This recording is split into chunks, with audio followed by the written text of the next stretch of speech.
Alright, what's up guys? MisterJinglez here with the mouse review for the Razer Naga 2014 edition. Overall, this is a great mouse. I just want to go over some of the pros and cons. There are definitely more pros to this mouse than there are cons. I've had a decent amount of time with this. I wanted to test it out to the point where I knew what I was talking about. So I gave it about a week and a half. Basically, what I want to go over is the cons first. The first problem that I had with this mouse are the mouse 4 and the mouse 5 button. As most of us know, the mouse 4 and mouse 5 button were originally on the left mouse click for the Razer Naga, the original editions, but now they have placed it underneath the scroll wheel. It's a little harder to reach if you don't have a claw grip. I personally do not, but so I've set mine to other buttons that I won't use as often, like auto run and rocket jump, because I won't need to target people in order to use those skills. The next thing I want to talk about is that, as all Nagas, the 10 through 12 buttons on the left side of the mouse, they are a little harder to reach. It just takes a little getting used to pulling your thumb back that far, or even moving your hand back on the mouse a little bit. That is not a major problem. The only major problem I do have with this mouse it now has a left and right click on the scroll wheel, so you could click the scroll wheel left or right.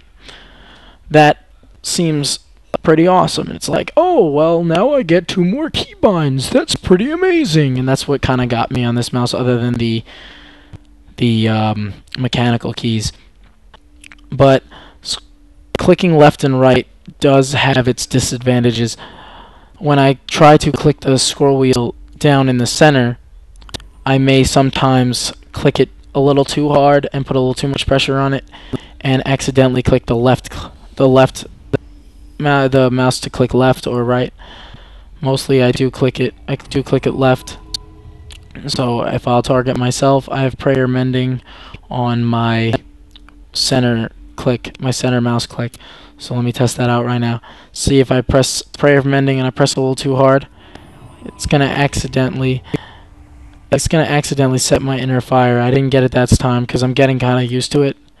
I'm getting used to pressing my finger center.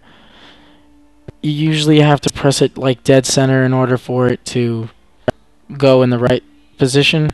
Sometimes I used to press it down on the left side of it, and I accidentally hit my dispel, as you can see. See? I'm accidentally dispelling while pressing down my middle click. Just takes some getting used to. There aren't many major problems. The thing I love about this mouse, all the buttons are mechanical, so it makes it a little more responsive when you click it and you feel that you're clicking the button. Definitely the buttons are more distinguishable between each other, so you can tell which buttons you're clicking between 1 and 12. The grippy feel of the mouse is definitely better than the gloss. It doesn't make your hands sweat as much. The mouse also can detect what mouse pad is underneath it. Like, I have the Razer Goliath Speed Edition, and I set it so that it detects that I'm using the Speed Edition, and it will adjust itself accordingly. I can set it so that when I lift my mouse off the mouse pad, it will stop moving at a certain distance from the mouse pad. This is all done in the Razer Synapse 2.0, which I can't show you right now because I'm in a game right now, and I wanted to show you guys the problems I had with some of the mouse clicks. The overlay, which is what most people are wondering. There's a Razer Synapse overlay for this mouse, so it overlays over your game. You do that by pressing Alt and then the key next to your number 1. And then it comes up like that. Basically, you can change your key maps. So if I go to key map number 2, I haven't set this to anything, so it's going to be the standard 1, 2, 3, 4, 5. Basically, every button is going to be what it normally is. So 1 through 12 is going to be 1 through equal sign. You can set those to whatever you want to. I haven't set them yet because I haven't found any need to set them. But if you need to change key maps on the fly, you have that option. You can also add macros, create macros with certain delays on your macros. Those I haven't found a use for yet because I use my in-game macros from WoW. You can change the DPI on the fly, so I can increase the mouse DPI if I want to, or decrease it down to 0, down to 100.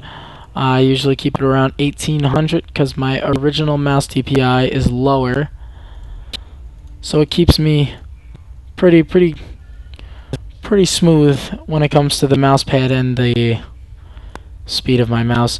It also changes the acceleration, which is how fast your mouse moves when you move it a little faster. Overall, this mouse is a great mouse. I would definitely refer this to a friend. I hope you guys enjoyed this review. Like if you liked the video, subscribe if you want to see more content from me. Please comment and let me know what you thought of the video and any other suggestions you have for future content or for what I did right or wrong on this video.